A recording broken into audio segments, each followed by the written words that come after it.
Hai sobat rebahan yang budiman, seperti biasa sebelum kalian nonton video ini, bagi yang belum mandi silahkan mandi dulu, bagi yang belum makan silahkan makan dulu, dan jangan lupa subscribe channel ini dan nyalakan notifikasi loncengnya. Sebelum lanjut ke alur ceritanya, siapkan diri kalian dan nikmati videonya, enjoy!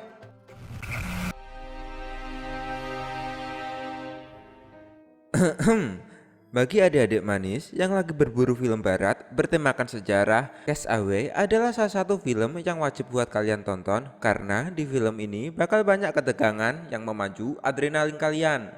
Teruntuk adik-adik manis tercinta yang ingin request film untuk dibahas video selanjutnya, silahkan tinggalkan jejak di komentar. Film ini menceritakan petualangan seorang pria, sebut saja Cak Nolan. Cak Nolan yang bekerja untuk perusahaan ekspedisi Federal Express atau yang lebih dikenal dengan singkatan FedEx. Jadi alur ceritanya tuh gini. Cerita film ini diawali ketika ia berkunjung ke kota Moskow, Rusia. Dia menyempatkan diri untuk mendidik para staf FedEx di sana. Dia menekankan bahwa hal yang paling penting dalam perusahaan ekspedisi adalah kecepatan dan ketepatan waktu.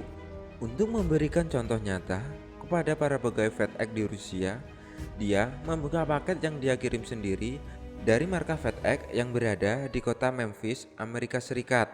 Yang setelah dibuka, paket tersebut berisi timer. Ia kemudian menghentikan timer tersebut pada waktu 87 jam, 22 menit, dan 17 detik yang menurutnya adalah waktu pengiriman yang sangat lambat karena bisnis utama FedEx adalah pengiriman paket dalam semalam atau 24 jam. Sehari setelah murka kepada staf di Rusia, Cak Nolan kembali ke Amerika untuk acara makan malam Natal bersama keluarga dan kekasih tercintanya, Kelly. Namun di tengah acara makan malam yang harmonis, dia mendapatkan pesan lewat WhatsApp bahwa ia harus pergi ke Malaysia untuk urusan pekerjaan. Cak Nolan kemudian pamit kepada Kelly dan berjanji akan kembali pada malam tahun baru. Kelly kemudian mengantar Cak Nolan ke bandara. Sebelum keluar dari mobil, mereka sempat bertukar kado Natal. Kelly memberikan sebuah jam antik peninggalan keluarganya yang berisi foto dirinya, dan Cak Nolan memberikan kotak hadiah berukuran kecil kepada Kelly. Kemudian Cak Nolan berpamitan kepada Kelly dan bergegas menuju pesawat kargo yang akan ditumpanginya. Setelah beberapa saat tertidur di dalam pesawat, Cak Nolan pun terbangun, lalu segera meraih kantongnya dan mengambil jam pemberian Kelly. Dia melihat jam itu perlahan dan tersenyum, lalu meletakkan jam pemberian Kelly di samping kursi pesawatnya. Lalu ia bergegas menuju kokpit pesawat, dan di sanalah dia mulai ada sesuatu yang akan terjadi. Para pilot dan kopilot terlihat sedang berusaha mengontak daratan dengan radio. Namun mereka tidak menerima balasan sedikit pun. Terlihat di radar pesawat ada sekumpulan awan badai yang sangat dahsyat berada di jalur pesawat kargo tersebut. Sang pilot menjelaskan kepada Cak Nolan untuk menghindari badai pesawat harus berbelok dan menyimpang lebih dari 320 km dari rute yang seharusnya. Kemudian sang pilot memperingatkan Cak Nolan untuk kembali duduk dan memakai sabuk pengaman karena pesawat akan mengalami turbulensi yang sangat besar. Namun Cak Nolan malah pergi ke kamar mandi untuk mencuci muka. Tak lama setelah Cak Nolan mencuci muka, dengan tiba-tiba pesawat terhentak dengan sangat dahsyat.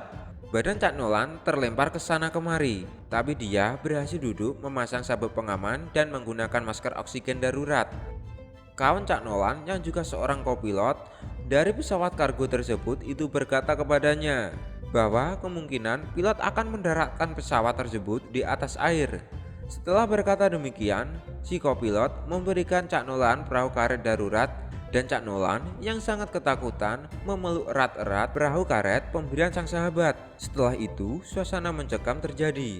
Turbulensi yang sangat kuat menyebabkan pesawat bergetar hebat, dan kopilot yang memberikan Cak Nolan perahu karet tadi kepalanya terbentur dan tak sadarkan diri.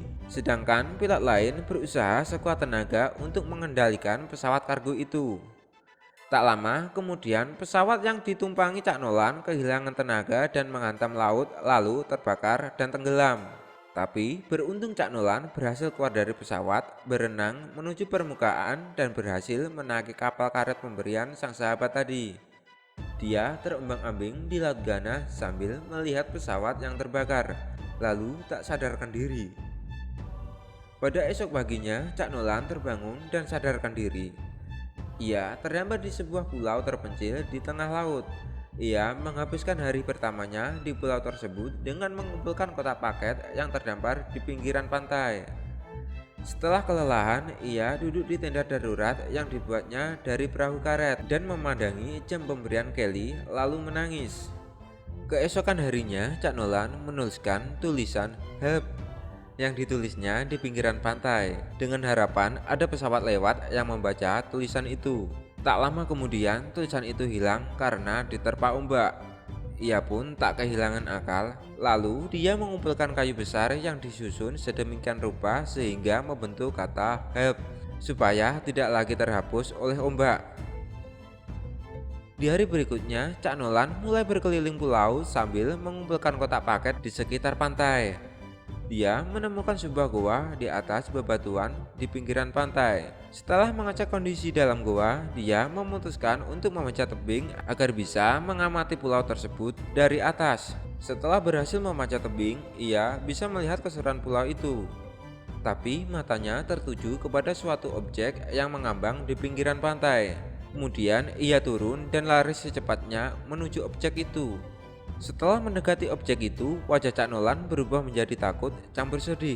Ternyata objek yang mengambang itu adalah mayat sahabatnya yang juga kopilot di pesawat kargo yang juga ditumpanginya. Dia kemudian membawa mayat sahabatnya ke darat, lalu melepas sepatu dan mengambil senter, lalu menguburnya di bawah batu besar. Dan kemudian menuliskan namanya di sana. Keesokan harinya ia bertekad untuk pergi dari pulau terpencil itu dengan cara mendayung perahu karet. Tapi sayangnya ombak dan badai terus-terusan menghantam perahu karetnya, sehingga dia terpental dan kakinya terluka oleh terumbu karang. Dengan sisa tenaga yang ada, Cak Nolan mengurungkan niatnya untuk melarikan diri dan memilih untuk berteduh dan beristirahat di dalam goa yang ditemukannya. Di hari berikutnya, dia memutuskan untuk membuka kotak paket yang selama ini dikumpulkannya di pinggiran pantai. Isi kotak paket tersebut berisi bermacam-macam, mulai dari sepatu skating hingga bola voli. Insting bertahan hidup Cak Nolan mulai tumbuh. Ia berusaha menyalakan api dengan kayu selama seharian, tapi tak berhasil.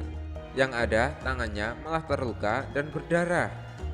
Ia pun marah dan menendang semua objek di sekitarnya, lalu melempar bola voli.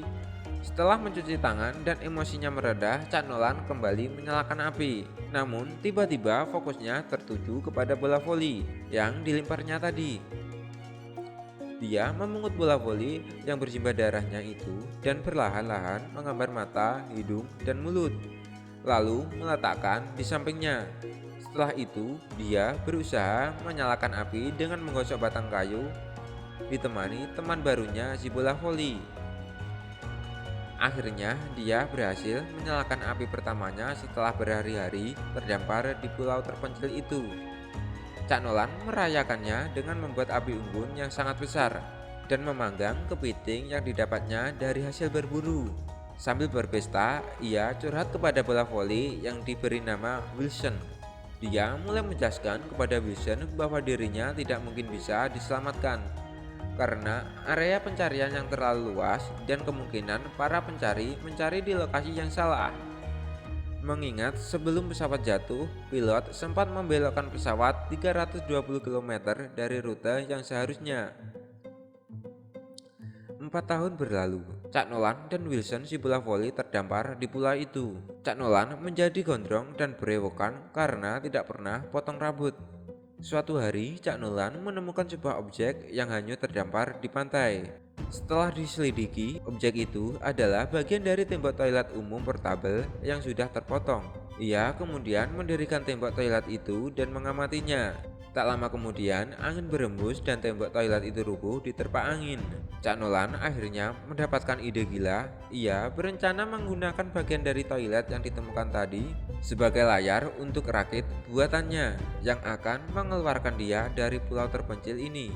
Akhirnya, dia menebang pohon dan berhasil membuat rakit kayu. Dengan tekad dan keyakinan, akhirnya dia mengarungi laut yang ganas dengan rakit kayu sederhananya. Dengan layar yang dibuatnya dari bagian toilet, dia berhasil melewati ombak yang sangat tinggi. Ia pun menuju laut lepas untuk memulai petualangan barunya. Selama berhari-hari di tengah laut lepas, dia diterpa ombak, hujan, dan badai yang membuat rakit kayunya hancur berantakan. Dia kehilangan sahabatnya Wilson yang terhanyut oleh ombak. Cak Nolan yang hanya bisa menangis dan pasrah, lalu terbaring lemas dan tak berdaya. Namun, keesokan harinya, keberuntungan Cak Nolan berubah drastis setelah hanyut berhari-hari tanpa arah. Tiba-tiba datanglah sebuah kapal barang yang sangat besar melintas di sampingnya. Kapal tersebut kemudian menyalakan alarm lalu membangunkan Cak Nolan dari tidurnya. Datangnya kapal tersebut mengakhiri penderitaan Cak Nolan selama 4 tahun. Setelah kembali ke peradaban, kawan-kawan Cak Nolan berkumpul dan berpesta untuk merayakan kepulangannya. Dia pun menuju meja makan dan melihat makanan yang sangat melimpah. Dia serasa tak percaya dengan apa yang dilihatnya. Kemudian dia mengambil kepiting dan korek api yang mengingatkan dia di saat terdampar dulu. Di malam harinya, Cak Nolan memutuskan untuk menemui kekasihnya yang sudah 4 tahun terpisah. Lalu dia berkata kepada Kelly bahwa dia masih mencintai dirinya. Tapi sayangnya Kelly membahas perkataan Cak Nolan dengan berkata, Kelly juga masih mencintai Cak Nolan, tapi hanya sebagai teman. Karena Kelly sendiri sudah berkeluarga dan mempunyai anak. Cak Nolan hanya bisa pasrah dengan perkataan Kelly. Kemudian dia mengambil jam pemberian Kelly 4 tahun lalu dan mengembalikannya lalu mengucapkan selamat tinggal.